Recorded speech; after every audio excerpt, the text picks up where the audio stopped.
Alright, it's morning time. It's time for my tinted sunscreen. I'm done washing my face and I put my serum and now it's time for my tinted sunscreen.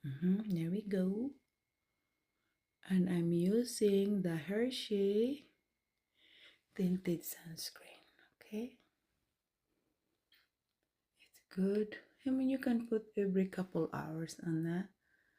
Yes, every couple hours. Yan ang melasma ko dyan.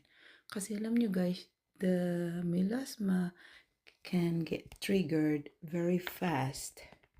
Very fast. If you like this, I'm facing to the, here's the tinted, tada, premium tinted.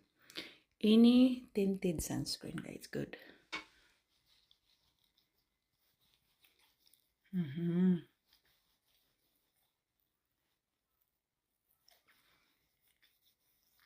Pag-wash ko kanina guys, ang daming dead skin natatanggal. O, diba? I'm on my 8th day of Beauty Vault. Beauty Vault Rejuve. Yes. At salian na rin yung day guys. Para protected siya sa ilaw at araw.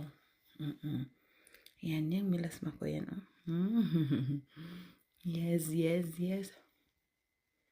Melasma ko na sa ilong banda din.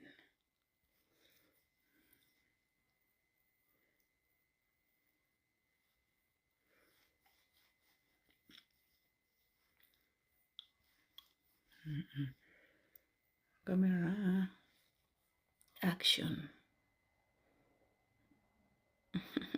Pati yung buhok ko nalagyan na ng tinted sunscreen. Diba? Protected pati yung buhok. Ayan na ang mukha natin. Ready for the day. So, yun lang ang umaga.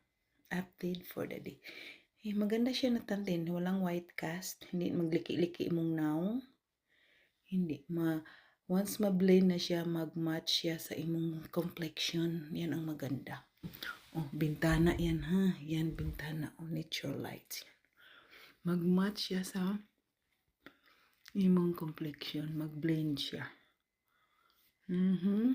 So, yan ang beauty natin for the day with the premium tinted by ano siya? Hair Choice.